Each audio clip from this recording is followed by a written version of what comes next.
మనకి కృతయుగం, త్రేతాయుగం, ద్వాపరయుగం, కలియుగం అని 4 యుగాలు. ఒక్కొక్క యుగమునందు ఒక్కొక్క లక్షణము పొడసూపుతూ ఉంటుంది. ఏ యుగంలోనైనా తరించడానికి ప్రమాణం మాత్రం వేదమే.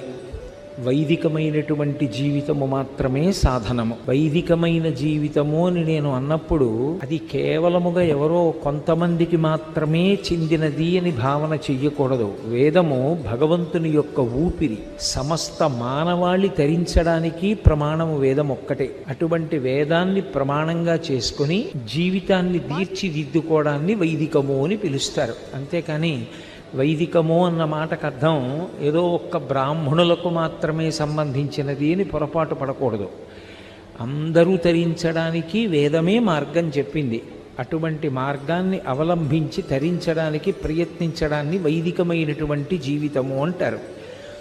అటువంటి వేదమే అన్ని యుగములలోనూ ప్రమాణమై ఉంటుంది. కలియుగం దగ్గరికి వచ్చేటప్పటికీ కొన్ని ప్రత్యేకమైనటువంటి ఇబ్బందులు ఉంటాయి. ఎందుకంటే ఎప్పుడైనా సరే ధర్మాచరణము చెయ్యాలి అంటే ఆ ధర్మాచరణమున